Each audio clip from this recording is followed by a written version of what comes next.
사랑하는 성도 여러분, 좋은 아침입니다. 오늘은 잠언 10장 6절에서부터 9절 말씀으로 새벽 기도회를 시작합니다. 의인의 머리에는 복이 많아 악인의 입은 독을 머금었느니라. 의인을 기념할 때에는 칭찬하거니와 악인의 이름은 썩게 되느니라. 마음이 지혜로운 자는 계명을 받거니와 입이 미련한 자는 멸망하리라. 바른 길로 행하는 자는 걸음이 평안하려니와 굽은 길로 행하는 자는 드러나리라. 아멘. 사랑의 주 하나님, 오늘도 주의 은총과 놀라우신 섭리 속에 이 하루를 시작하게 하시고 복되게 살아가게 하심을 감사드립니다. 오늘 우리의 삶이 주께서 주신 은혜와 사랑 위에 놓였음을 잊지 않게 하시고 그 위에서 말씀과 믿음을 따라 겸손과 순종과 충성의 삶을 이뤄가게 하여 주시옵소서. 구하옵기는 말씀을 통해 부어주시는 은혜에 우리의 감겨진 믿음의 눈을 뜨게 하여 주시고 주의 온전한 뜻을 좇아 여호수아와 같은 순전한 삶을 드리게 하여 주시옵소서. 코로나와 여러 가지 연약한 상황과 환경에 놓인 성도들을 돌아보아 주시고 하나님의 능력의 손길로 강하게 붙잡아 주시옵소서. 하나님 안에서 평안과 기쁨을 누리게 하여 주시옵소서. 예수님의 이름으로 감사 기도합니다. 아멘. 오늘 우리에게 주시는 하나님의 말씀은 여호수아서 11장 10절에서부터 15절 말씀입니다.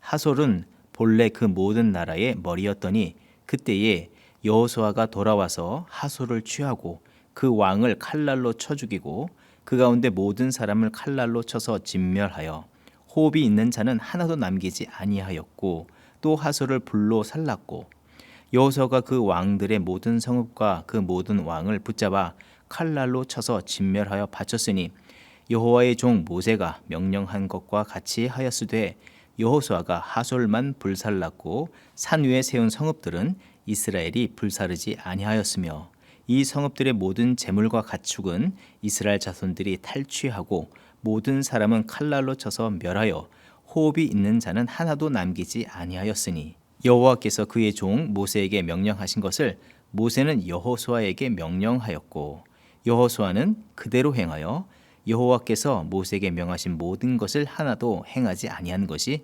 없었더라. 아멘.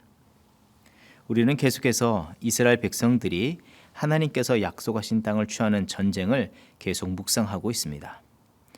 특별히 오늘 본문은 가나안 정복의 중요한 전쟁 중의 하나인 하솔 왕 야빈을 주축으로 한 가나안 북부 연합군과의 전쟁과 그 결과에 대한 내용을 살펴보고 있습니다. 당시 하솔 왕 야빈을 주축으로 한 북부 연합군의 군사의 수는 역사가 요세푸스의 말에 의하면 30만 군사와 말이 1만 필 그리고 병거가 2만 승이나 되었다고 합니다. 말 그대로 해변의 모래와 같은 군대가 이스라엘을 대항하여 전쟁을 펼쳤다는 것입니다. 하지만 결과는 6절 말씀처럼 북부 연합 대군을 격파하고 주의 군대는 하솔 왕 야빈을 죽이고 그들의 말에 뒷발에 힘줄을 끊고 불로 모든 병거를 불살랐습니다. 과거나 현재나 전쟁에 승리하게 되면 전리품을 취하는데 곧 적의 수장이나 지휘관을 사로잡거나 죽이거나 적군이 가장 높이는 상징물들을 탈취합니다. 그리고 적군이 사용하던 좋은 군사 물자들을 수거합니다. 이러한 이유는 자신들의 위용과 명성을 자국민들과 주변의 다른 나라들에게 선전하기 위함이고 이후부터 모든 권리가 자신들에게 있음을 주장하기 위함입니다. 그리고 다음에 있을 전쟁에 필요한 군사 물자로 삼기 위함이기도 합니다. 우리나라의 역사에서 볼 때 1866년 병인 양요 때 프랑스 군대가 쳐들어와서 강화도를 점령하고 외교 장각에 있던 국가의 주요 행사 내용을 정리한 기록물인 조선 왕실 의궤 297권을 전리품으로 가져갔습니다. 그러다가 2011년에 약 150년 만에 프랑스 국립박물관에서 다시 한국으로 돌아오게 되었는데 돌아오는 과정에서 많은 협상을 해야 했고 어려움 등이 있었습니다. 이처럼 전리품은 전쟁 당시나 그 후에도 실제적 가치뿐 아니라 그 의미와 상징성에서 매우 큰 영향을 끼친다 할 수 있습니다. 그러하기에 중요한 전쟁에서 이기고 전리품을 취하는 것은 필수적인 것이라 할 수 있습니다. 그런데 이스라엘은 가나안 정복의 중요한 분기점이라 할 수 있는 이 중요한 전쟁에서 승리를 얻고 난 이후에 그들이 얻을 수 있는 전리품을 모조리 진멸하고 불살라 버려서 그들의 손에 남지 않도록 하였습니다. 왜 이와 같이 어리석어 보인다 할 수 있는 이 일을 이스라엘 백성들은 행하였겠습니까? 이것은 무엇보다도 하나님의 뜻과 명령이기 때문입니다. 6절 하반절의 말씀을 볼 때 내가 그들을 붙여 몰살시킬 것인데 너는 그들의 말 뒷발의 힘줄을 끊고 불로 그 병거를 사르라는 명령이 있었기 때문입니다. 어떻게 보면 좋은 기회요. 다음 전쟁에서 정말 필요로 할 수 있는 것들인데 하나님께서는 왜 모든 것을 진멸하고 남겨두지 않도록 하셨습니까? 첫째, 그 이유는 이 전쟁의 시작과 마치는 때까지 모든 것을 하나님께서 주장하고 계심을 알고 인정하게 하시기 위함이기 때문입니다. 둘째는 전리품을 하나님보다 더 마음에 품었던 아간과 같이 욕심과 교만과 자랑을 품다가 자칫 부르신 목적을 망각하고 헛된 길로 달려갈 수 있고 또 그것들에 도취되어서 자만과 나태에 빠져 그 자리에 안주할 수 있기에 하나님께서 마땅히 취할 수 있는 전리품을 모두 내어버리며 오직 여호와 하나님만을 그들의 힘으로 삼고 주에 맡겨주신 사명에 충성의 헌신, 순종하도록 하기 위해서 이와 같은 명령을 주신 것입니다. 그런데 일반적으로 사람들은 어떻습니까? 아담의 범법함과 같이 자신이 보기에 좋은 대로 그들의 생각에 지혜롭고 효과적일 것이라고 생각하는 방식을 먼저 취하려고 한다는 것입니다. 첫사람 아담이 그러했고 이스라엘의 초대왕 사울도 그러했습니다. 사무엘상 15장 3절의 말씀, 아말렉을 쳐서 모든 소유를 남기지 말고 진멸하고 우양과 약대와 나귀를 죽이라 명령하였지만 9절의 말씀을 보게 될 때 사울과 백성이 아각과 그 양과 소의 가장 좋은 것 또는 기름진 좋은 것을 남기고 진멸시키지 아니하고 그들의 수중에 두었습니다. 그리고 15절의 말씀을 이어서 보면 그렇게 하면서 늘어놓은 변명은 하나님께 제사하려 하여 양과 소의 가장 좋은 것을 남겼다 말하는 것입니다. 그 외에는 우리가 모든 것을 진멸하였다고 말하고 있습니다. 그의 생각과 행동이 나쁜 것은 아니었을지 모르지만 결과적으로 하나님 말씀 앞에서 순종하는 일에는 실패한 것입니다. 자기의 생각, 판단, 자기가 이루려는 일에만 열중하는 것이라 할 수 있습니다.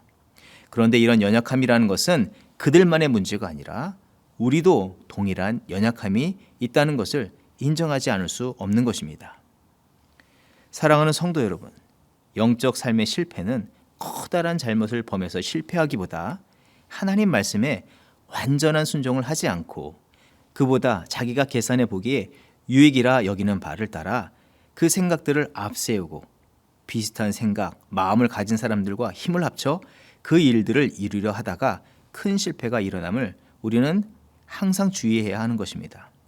그런 생각과 계산과 판단이 들려 할 때는 불순종의 일을 마치 순종의 일인 것처럼 고민하고 머리를 맞대고 힘을 모아서는 안 되고 주의 온전한 뜻에 순복하기를 힘써야 하는 것입니다.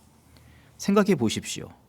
우리의 인생이 세상의 판단과 방법으로 계산하기 불가능한 하나님의 은혜의 섭리와 그 뜻 아래 놓여져 있다는 것입니다.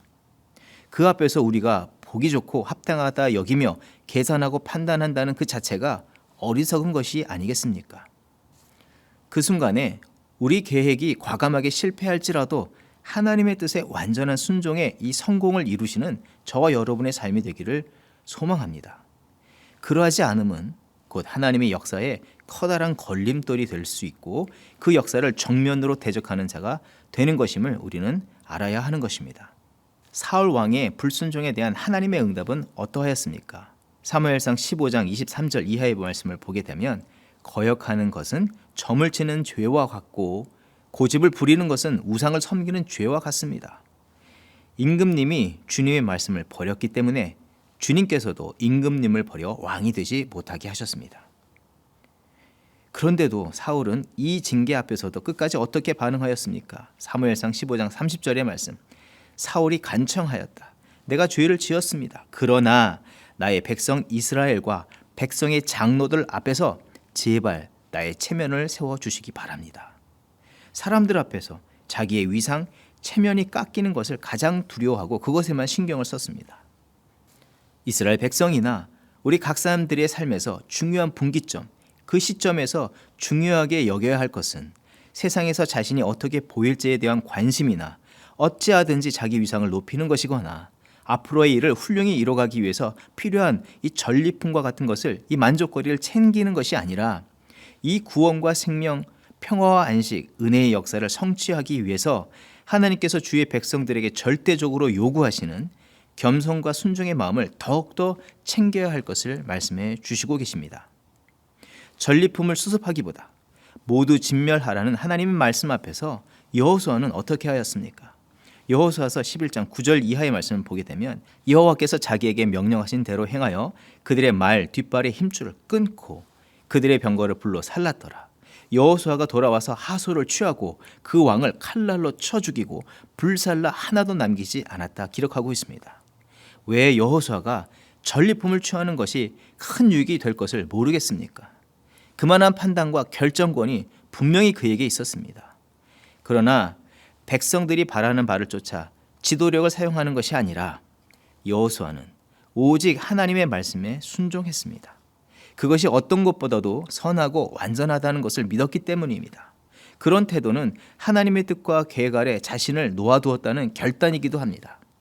그리고 모든 것을 가차없이 불살라 버린 것도 견물생심이라는 말처럼 사사로운 생각과 욕심에 불순종할 수 있는 싹을 완전히 제거했다 할 수 있는 것입니다. 마치 전리품과 함께 세상적 생각들 모두를 제물로 드렸다 할 수도 있는 것입니다. 하나님께서는 전리품을 다 불태운 것을 기뻐 받으심보다 그런 마음을 더욱 기뻐 받으셨을 줄 믿습니다. 그리고 여호수아가 이런 단호한 결정을 한 또 다른 중요한 믿음의 요소가 있다면 자신이 하나님 앞에서 어떤 자인지를 철저히 인식하고 있었기 때문이라 할 수 있습니다. 본문 15절의 말씀, 여호와께서 그의 종 모세에게 명령하신 것을 모세가 여호수아에게 명령하였고 여호수아는 그대로 행하여 여호와께서 모세에게 명하신 모든 것을 하나도 행하지 아니한 것이 없었더라. 이 말씀과 같이 여호수아는 모세에게 속했던 자요, 그보다도 하나님께 속한 종인 것을 알았고 종으로서의 책임과 본분에 더욱 충성했음을 보여주고 있는 것입니다. 이스라엘이 멸망당하기 전에 주께서 이와 같이 이스라엘을 평가하고 계셨는데 이사야서 1장 3절의 말씀, 소는 그 임자를 알고 나귀는 그 주인의 구유를 알건만은 이스라엘은 알지 못하고 나의 백성은 깨닫지 못하는도다. 사울과 훗날 범죄한 이스라엘 백성들은 그 주인 되신 하나님 앞에서 무식하고 미련하게 주인 행세를 했다고 한다면 여호수아는 하나님 앞에서 종이라는 사실을 분명히 알고 주인의 이끄시는 이 소와 나귀처럼 주인의 뜻에 완전한 순종의 삶을 드렸던 것입니다. 이 모습을 통해서 보여주시는 바와 우리에게 깨닫게 하시는 것이 있다면 영적 삶과 또한 사명을 맡은 자들이 품어야 할 믿음과 자세는 주 앞에서 담백하게 순종함과 충성하는 자세를 갖는 것입니다. 사울 왕과 같이 하나님의 영광과 주의 나라와 백성들을 위해서라는 수식어를 거창하게 앞세우며 사람들 편에 좋은 판단과 생각들과 결정을 쫓아 행하려는 이 미혹에서 벗어나서 과연 주님의 뜻이 무엇이며 나는 그 앞에 어떤 존재로서 맡겨진 삶과 사명을 이루어야 할지 분별할 줄 알아야 합니다. 예수님께서는 힘과 권세가 있으시지만 공생의 시작으로부터 자기의 판단, 생각, 자기 기념비를 세우기 위해서 사시지 않으셨고 오직 하나님의 구원의 역사가 온전히 성취되기 위해서 철저히 자기를 하나님 앞에서 종으로 인식하며 순종의 제단, 십자가 위에서 어린 양과 같이 제물되기를 기뻐하셨습니다. 가나안 백성과 이 피비린내 나는 전쟁, 이 값비싸고 소중하고 중요한 모든 것을 불태우시면서까지 이 거룩한 낭비를 하시면서까지 하나님께서 주의 백성들에게 요구하시는 말씀, 외치시는 말씀이 있다면 더욱 철저히 순종의 단을 쌓고 그 위에 우리가 순종의 제물이 되어 올라서는 삶을 철저히 이루라는 것입니다. 그래서 믿음의 성도는 세상에서 얻은 이 전리품 위에 세우는 삶이 아니라는 것입니다. 또 주어진 삶의 자리, 주어진 직분과 권한과 역량과 자기가 100번 생각하여서 옳다 여기는 것 위에 삶과 주의 역사를 세워가는 것이 아니라 주님의 모습을 닮아 하나님의 말씀과 뜻에 참된 종이 되어서 순종의 삶을 통하여 주의 일을 섬겨야 하는 자들인 것을 잊지 않아야 합니다. 그런 순종하는 자에게 하나님께서는 어떤 축복을 약속하고 계십니까? 잠언 3장 5절 이하의 말씀. 너의 마음을 다하여 주님을 의뢰하고 너의 명철을 의지하지 말아라. 내가 하는 모든 일에서 주님을 인정하여라. 그러면 주님께서 내가 가는 길을 곧게 하실 것이다. 순종하는 자가 하나님의 축복을 얻는 자가 되며 세상에 잠시 남겨졌다 잊혀지고 사라지는 자랑, 이 전리품이 아닌 주의 마음에 영원토록 기억되며 기뻐하시는 자가 되는 것입니다. 이런 하나님의 축복을 얻고 하나님의 선한 역사를 온전히 이뤄가는 저와 여러분의 삶이 되기를 주의 이름으로 축원드립니다. 기도하겠습니다. 하나님, 오늘 주신 말씀을 통해서 여호수아의 참된 순종과 예수 그리스도의 순종의 제사의 삶을 기억하게 하여 주심을 감사드립니다. 모든 성도들의 믿음과 삶에 있어서 순종이 생명과 같은 것임을 깨닫게 하여 주신 줄 믿습니다.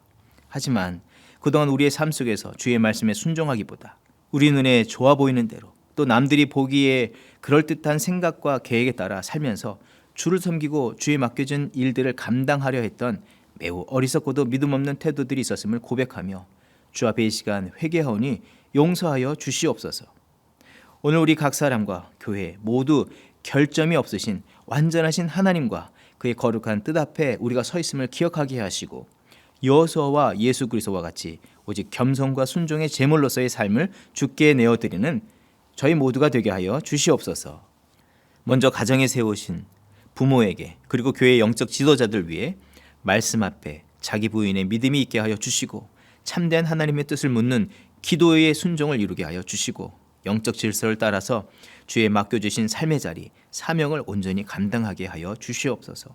사울과 같이 거룩함으로 부름받았으나 내침을 당하는 영적 실패가 있지 않게 하여 주시고 우리의 생각이 지배적으로 들고 나의 뜻을 관철하고자 하는 마음이 들려 할 때 주께도 기도하게 하시고 겸손으로 주의 뜻만을 생명 다해 붙잡는 종들이 되게 하여 주시옵소서. 그 가운데 순종의 기쁨과 능력을 알게 하시고 온전히 주의 선하신 역사만이 성취되게 하여 주시옵소서. 십자가에서 순종의 기쁨과 능력을 나타내어 보여주신 예수 그리스도의 이름으로 감사 기도합니다. 아멘. 이 시간 중보기도의 제목을 나누며 기도의 자리로 나아갑니다. 먼저는 예배를 위해서 기도합니다. 온 성도들이 주를 참되게 예배하는 자가 되게 하시고 타코마 중앙 장로교회가 예배하는 공동체가 되게 하여 주시옵소서. 거룩한 주의를 온전히 지키게 하시고 신령과 진정으로 하나님을 예배하게 하옵소서. 각 성교회와 사역원의 사역 가운데 은혜를 부어주시되 먼저 모든 일에 앞서서 예배의 은혜를 부어주시옵소서. 예배를 통해서 지치고 무너진 영혼과 육이 되살아나고 새 힘을 얻게 하여 주시고 맡겨진 사명들을 아름답게 감당하게 하여 주시옵소서. 계속해서 기도할 때에 기도와 말씀에 열심히 있는 교회가 되게 하여 주시고 성도들이 되게 하옵소서. 창립 50주년을 맞은 교회와 성도 위에 기도와 말씀 묵상의 삶에 전심을 다하게 하시고 말씀과 기도 속에 순종하는 삶을 통해서 하나님께서 친히 역사하시는 영적인 새로운 정기, 이 희년을 맞게 하여 주시옵소서. 말씀이 인도하시는 만큼 감사와 충성으로 행하게 하시고 기도의 응답대로 삶을 살아내는 성도와 교회 공동체가 되게 하여 주시옵소서. 합심으로 기도하겠습니다.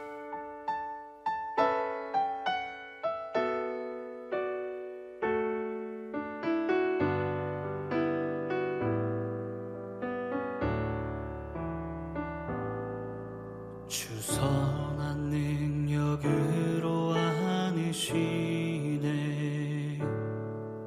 그 크신 발로 날 붙드시네 절망 속에도 흔들리지 않고 살아가는 주 얼굴 구하리 선한 능력으로 안으시네 그 크신 팔로 날 붙드시네 절망 속에도 흔들리지 않고 사랑하는 주 얼굴 구하리 선한 능력으로 일어서리 주만 의지하리 믿음으로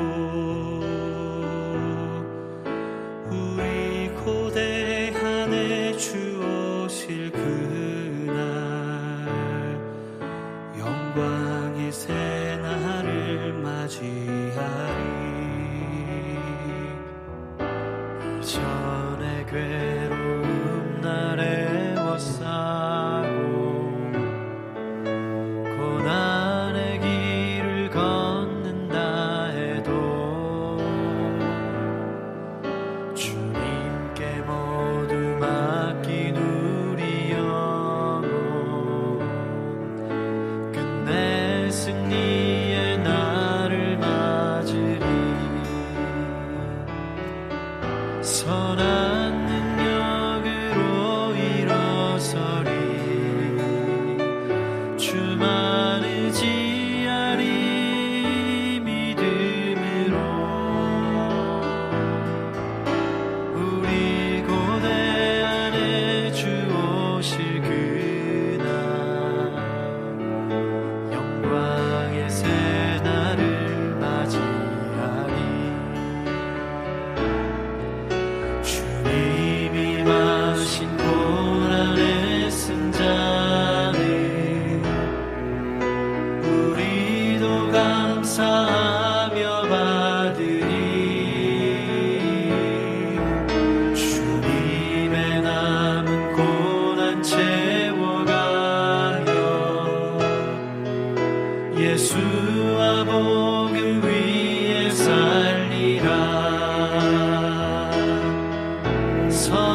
앞에 나아가 다 아뢰니 모든 근심과 슬픔 사라지네. 주 내 맘에 늘 계시고 나 주 안에 늘 거하니 이 놀라운 사랑 그 사랑 앞에 나 나아가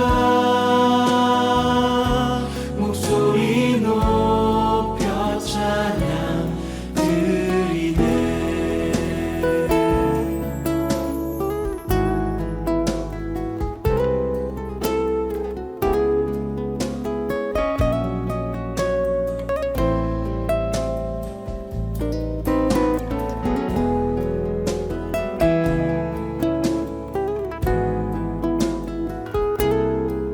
우리의 마음을 다 감찰하시는 주님 앞에 우리 2절로 좀 같이 고백하도록 하겠습니다. 내가 어디에 있든지 내가 어디에 있든 주 함께 하시니 내가 서 있는 이곳 바로 천국 주 보좌 앞에 나아가 나 절하니 주의 은혜와 사랑 넘쳐나네. 주 내 맘에 늘 계시고 나 주 안에 늘 거하니 이 놀라운 사랑 그 사랑 앞에 나 나아가 목소리 높여 찬양 드리네. 주 내 맘에 늘 계시고 주 내 맘에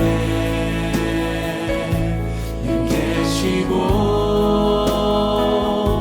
나 주 안에 늘 거하니 이 놀라운 사랑 그 사랑 앞에 나 나아가 목소리 높여 찬양. 한 번 더 주 내 맘에 늘 계시고 주 내 맘에 늘 계시고 나 주 안에 늘 거하니 이 놀라운 사랑 그 사랑 앞에 나 나아가 목소리 높여 찬양.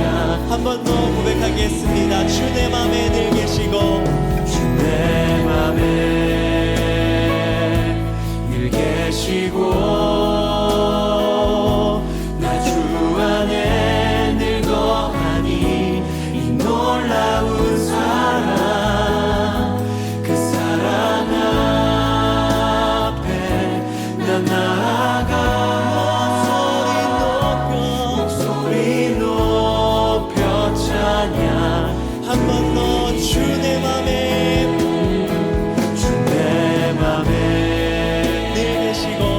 늘 계시고 나 주 안에 늘 거하니 이 놀라운 사랑 그 사랑 앞에 나 나아가 목소리 높여 찬양 드리네.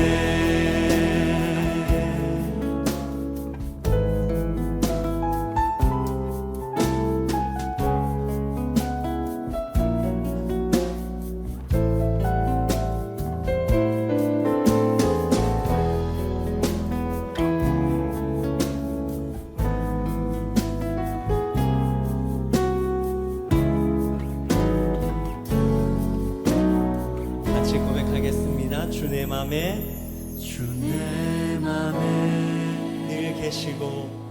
늘 계시고 나 주 안에